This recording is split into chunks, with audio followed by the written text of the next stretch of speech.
हरि ओम तत्सत। आज Sambalpur public library की ओर से Odisha state open university Sambalpur एवं Pandit Madan Mohan Malaviya national mission on teachers and training government of India new Delhi तथा Ramanujan college university of Delhi की सहभागिता में एक सेमिनार का आयोजन किया गया है,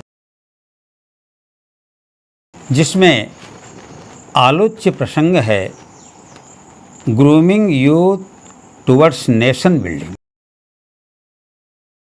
राष्ट्र निर्माण के संदर्भ में युवकों को तैयार करना, युवा शक्ति को प्रस्तुत करना, ये आज के लिए एक बहुत ही आवश्यक एवं विचारणीय विषय है। राष्ट्र निर्माण के संदर्भ में युवा शक्ति को प्रस्तुत करना, युवकों को प्रस्तुत करना।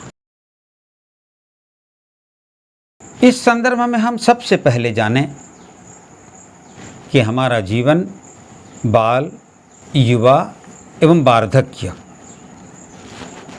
इन मुख्यतः 3 विभागों में विभक्त है। मैं इस संदर्भ में कहना चाहूँगा, युवकों को अर्थात युवा शक्ति को प्रस्तुत करने के पूर्व हम उनके बालपन को संवारें, क्योंकि किसी भी भवन की नींव जब तक मजबूत नहीं होगी तो वह भवन भी मजबूत नहीं हो सकता। बालपन हमारे जीवन की नींव है। इसलिए मैं कहना चाहूँगा कि युवकों को राष्ट्र निर्माण में प्रस्तुत करने से पहले बालकों को हम राष्ट्र निर्माण हेतु प्रथम से प्रेरित करें, जिससे वे जब युवा हों तो उनमें स्वतः राष्ट्र के प्रति सद्भाव, प्रेम एवं आत्मीयता के भाव पैदा हो सके। हम युवकों को राष्ट्र निर्माण हेतु प्रस्तुत करना चाहते हैं, तैयार करना चाहते हैं, तो इस संदर्भ में हमारी तैयारी कैसी होनी चाहिए, हम किस आधार पर युवकों को तैयार कर सकते हैं, वे उपादान क्या हैं, ये विचारणीय विषय है। मैं समझता हूं इसमें सबसे प्रथम उपादान है शिक्षा। हम युवकों को प्रथम से ही, उनके बालपन से ही ऐसे प्रस्तुत करें और उन्हें ऐसी शिक्षा दें जिससे उनके अंदर राष्ट्र प्रेम की भावना जगे। उसके साथ साथ दूसरे नंबर पर उन्हें ऐसे संस्कार दें कि उनका व्यक्तित्व, युवकों का व्यक्तित्व एक परिष्कृत, संस्कृत रूप से विकसित हो सके। इससे होगा क्या? प्रथमतः शिक्षा को अगर हम राष्ट्र निर्माण के परिप्रेक्ष्य में तैयार करें, बच्चों में ऐसे शिक्षा पद्धति का हमें उनके अंतर व्यक्तित्व में समावेश करें, जिससे इतिहास से भी वो सीखें तथा अपने सभ्यता और संस्कृति से भी सीखें। एवं सबसे बड़ी बात, उनमें मानवता के प्रति एवं सभी प्राणियों के प्रति एक उत्तम दृष्टिकोण का निर्माण हो सके। संस्कार व्यक्ति को बलिष्ठ करता है, उसके देह, मन, प्राण, बुद्धि को परिष्कृत कर उसके अंदर एक वैश्विक चेतना का निर्माण करता है। इसीलिए शिक्षा के साथ साथ संस्कार का होना भी आवश्यक है एवं बच्चों में उस शिक्षा और संस्कार के माध्यम से विभिन्न प्रकार के प्रशिक्षण के माध्यम से, ट्रेनिंग के माध्यम से युवकों की हम मनोवृत्ति को बदलने का प्रयास करें। इसलिए मैं समझता हूँ मनोवृत्ति का निर्माण राष्ट्र के संदर्भ में ये तीसरा उपादान है। और चौथी बात है कि हम उनके शरीर में, मन में, उनके व्यक्तित्व में ऐसा सामर्थ्य पैदा करें, क्योंकि सामर्थ्य नहीं होगा तो राष्ट्र निर्माण में किसी भी युवक की भूमिका संभव नहीं है। और उसके साथ साथ उनके अंदर सबके प्रति सद्भाव रहे, उनकी बुद्धि में सद्विचार पैदा हो सके। और सबसे बड़ी बात मैं कहना चाहूँगा वह यह है कि राष्ट्र के प्रति उनके अंदर समर्पण की भावना हो, बलिदान की भावना हो और राष्ट्र एवं राष्ट्रीयता को बचाने के लिए वे आप्राण उद्यम करने में सामर्थ्यवान हो सकें। मैं यह बात इसलिए कह रहा हूँ कि राष्ट्र केवल एक भौगोलिक परिवेश या देश काल की सीमा का नाम नहीं है। मैं किसी भौगोलिक अस्तित्व को केवल राष्ट्र नहीं मानता, अपितु मैं मानता हूँ कि राष्ट्र एक जीवंत सत्ता है। इसलिए जब हम राष्ट्र के निर्माण की बात करते हैं तो याद रखें, निर्माण की एक प्राकृतिक व्यवस्था होती है और एक पुरुषार्थ जनित कृत्रिम व्यवस्था होती है। प्रकृति भवन नहीं बनाती, मनुष्य भवन बनाता है। प्रकृति परिष्कृत नहीं करती, मनुष्य रॉ मटेरियल को, अपरिष्कृत पदार्थ को परिष्कृत करते उसमें से अपने उपयोगी उपादान पैदा करता है। प्रकृति में सब कुछ भरपूर है, मगर अपने पुरुषार्थ के द्वारा, अपने बुद्धिबल से मनुष्य प्रकृति से विभिन्न आवश्यक वस्तुओं का उद्भावन कर, दोहन कर उसे जीवन के लिए उपयोगी बनाता है और अपनी आवश्यकताओं की पूर्ति के लिए उनका उपयोग करता है। इसलिए मेरा कहने का मतलब यह है कि प्रकृति तो स्वयं निर्मित है, वह प्राकृतिक रूप से अपनी व्यवस्था का निर्माण करती है, लेकिन पुरुषार्थी व्यक्ति अपने आवश्यकता के अनुरूप प्रकृति से सभी वस्तुओं का संग्रह करके अपने लिए आविष्कार करते हैं। सब कुछ यहाँ है,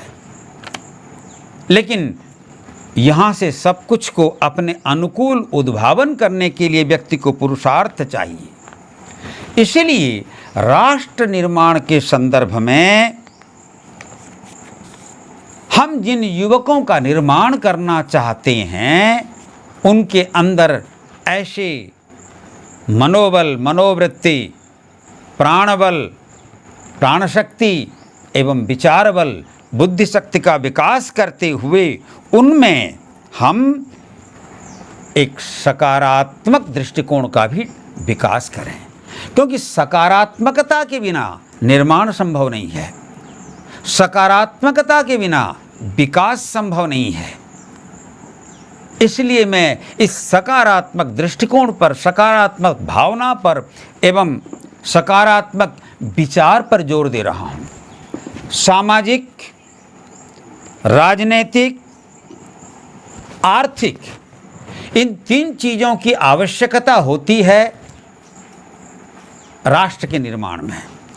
राष्ट्र को हमें अगर सशक्त बनाना है तो हमें आर्थिक रूप से भी सशक्त, मजबूत होना होगा, राजनीतिक रूप से भी सशक्त और मजबूत होना होगा, सामाजिक रूप से भी हमें दृढ़ होना होगा, और इन सब के लिए आवश्यकता होती है चरित्रवत्ता की, सच्चरित्रता की। जहाँ सच्चरित्रता नहीं होती है वहाँ राष्ट्र में विभिन्न प्रकार के दुष्चरित्र संपन्न लोग उत्पन्न होते हैं, जिनके द्वारा समाज में दुराचार, व्यभिचार, अनाचार, अत्याचार एवं अशिष्ट आचारों का बढ़ावा होने लगता है। यही कारण है कि मैं चाहता हूं कि नवयुगों को राष्ट्र निर्माण के संदर्भ में तैयारी करने के लिए उनके अंदर सच्चरित्रता का भी हम विकास करें, ये ध्यान में रहे, और राष्ट्र की सुरक्षा के प्रति वे मजबूत हों और राष्ट्रीय सुरक्षा के लिए आत्म बलिदान करने के लिए भी प्रस्तुत हों, और उनके अंदर ऐसी भी भावना होनी चाहिए जिससे समाज में समरसता पैदा हो सके।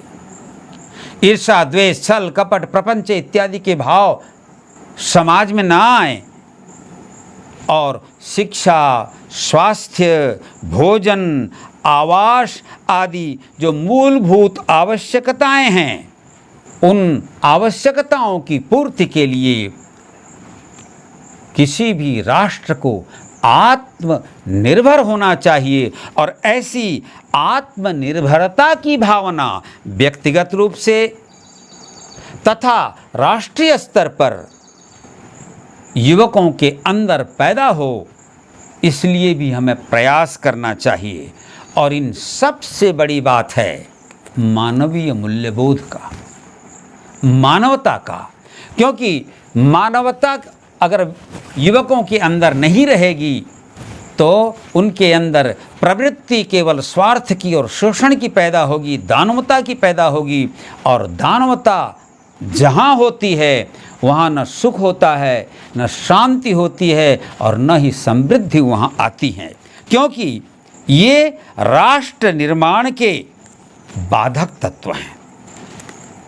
राष्ट्र निर्माण में जो बाधक तत्व हैं उसे भी हमें अच्छी तरह से समझना होगा, क्योंकि जब व्यक्ति स्वार्थ केंद्रित हो जाता है, जब व्यक्ति के अंदर शोषण की प्रवृत्ति आती है, तब व्यक्ति केवल आत्म केंद्रित हो जाता है, केवल अपने को देखता है, औरों को भूल जाता है। वह यह भूल जाता है कि जो मेरे लिए सुखकारी है वह अन्य के लिए होगा, इसलिए वो भी सुखी रहें, हम भी सुखी रहें, वे भी आनंदपूर्वक जिएं, हम भी आनंदपूर्वक जिएं। ये भावना नहीं पैदा हो सकती जब व्यक्ति के अंदर शोषण और स्वार्थ की प्रवृत्ति बढ़ती है।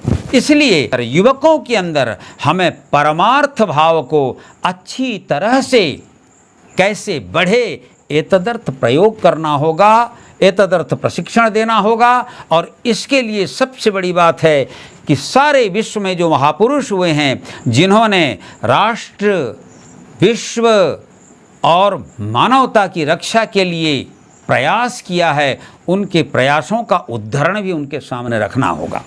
राष्ट्र के विकास में जो सबसे बड़ी बाधा होती है वो है धार्मिक एवं सांप्रदायिक संकीर्णता। जब व्यक्ति धर्म को सही ढंग से नहीं समझता, सांप्रदायिक संकीर्ण सीमाओं में आबद्ध हो जाता है, तब भी राष्ट्र में अनेक प्रकार की समस्याएं दिखाई पड़ती हैं और जनजीवन अस्त व्यस्त एवं भयग्रस्त, आशंकित और आतंकित हो जाता है।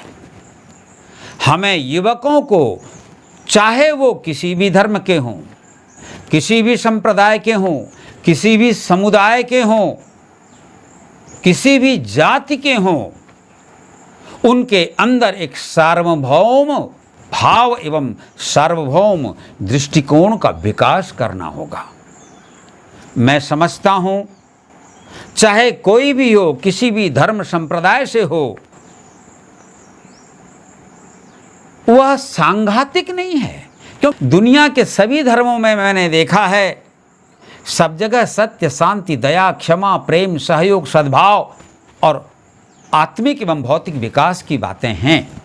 लेकिन व्यक्ति जब इन धर्म एवं संप्रदाय के जो विशाल स्वरूप को भूलकर संकीर्ण हो जाता है, तब वह समाज के लिए, परिवार के लिए, राष्ट्र के लिए, सबके लिए खतरा बन जाता है। इसलिए मैं चाहता हूँ व्यक्ति को धार्मिक होना चाहिए, मगर धर्मांध नहीं होना चाहिए। हमें सबसे बड़ी बात, बड़ी सतर्कता से नवयुगों को धर्मांध कभी नहीं होने देना है, क्योंकि धर्म तो विकास की प्रक्रिया है। भौतिक एवं आध्यात्मिक विकास के मार्ग का नाम है धर्म। लेकिन जब व्यक्ति संकीर्ण हो जाता है, धर्मांध हो जाता है, तब वह अच्छे बुरे और सबके कल्याण की भावना को भूलकर जो मन में आता है वह कर जाता है। तो इसलिए जब हम राष्ट्र निर्माण के संदर्भ में युवकों को प्रस्तुत करने के लिए आगे आ रहे हैं, विचार कर रहे हैं, तो इन सब चीज़ों पर हम गहराई से सोचें। और मैं तो उससे आगे कहना चाहूँगा, क्योंकि आज हमारे पास संसाधन इतने हो गए हैं कि हम अब केवल छोटे से किसी भौगोलिक सीमा में बंधे नहीं हैं, बल्कि आज सारी पृथ्वी एक हो गई है। और आज केवल राष्ट्र की छोटी सी सीमा ही राष्ट्र नहीं, बल्कि हम सारी धरती को एक राष्ट्र माने, एक परिवार माने, जो हमारी प्राचीन अवधारणा है वसुधैव कुटुंबकम की व्यवस्था के लिए हमारे अंदर विभाजन ये व्यावहारिक है। लेकिन आज हमारी सोच ग्लोबल होनी चाहिए, आज हमारी सोच व्यापक होनी चाहिए, और हम अपने राष्ट्र के निर्माण के साथ साथ अपनी इस पृथ्वी के भी सौंदर्यीकरण में, निर्माण में आगे बढ़ें और युवकों को राष्ट्र के साथ साथ इस पृथ्वी के सुचारू संचालन, सुव्यवस्था एवं सौंदर्यीकरण में लगाएं। मैं तो ये भावना रखूँगा आप सबके सामने। और सबसे बड़ी बात मैं आपसे जो कहना चाहूँगा वो ये है, इन सब में हमें हमारे ऋषियों ने, वैदिक ऋषियों ने हमें बहुत सारे मंत्र दिए, मंत्रमन विचार। जैसे सहना भवतु सहनौ भुनक्तु मंत्र है, जैसे संगच्छध्वम संवदध्वम मंत्र है। ये सभी प्राय आप सबको मालूम है। इसके साथ साथ मैं आपको ये बताना चाहूँगा कि वेद कहते हैं, आप इसे बढ़िया अच्छी तरह से समझें। यजुर्वेद के 22वें अध्याय के 22वें मंत्र में एक बहुत ही सुंदर बात कही गई है, और वह मंत्र है ओम आ ब्रह्मन् ब्राह्मणो ब्रह्म वर्चसी जायताम। इस एक मंत्र की अगर व्याख्या करके युवकों को समझा दिया जाए तो युवक समझ जाएंगे कि राष्ट्र को कैसे होना चाहिए। इस मंत्र में कहा गया ओम आ ब्रह्मन् ब्राह्मणो ब्रह्म वर्चसी जायताम। ये बहुत व्यापक मंत्र है राष्ट्र के लिए, कि हमारे राष्ट्र में ब्राह्मण कैसे हों, ब्रह्मवर्चस हों। यहाँ ब्राह्मण जातिवाचक शब्द नहीं है, उन बुद्धिमान व्यक्तियों के लिए है जो समाज का मार्गदर्शन करते हैं। तो हमारे बुद्धिजीवी लोग, हमारे बुद्धिमान लोग, हमारे विद्वान लोग ऐसे हों जो राष्ट्र का सही मार्गदर्शन कर सकें, राष्ट्र को शिक्षा और दीक्षा में परिपूर्ण बना सकें।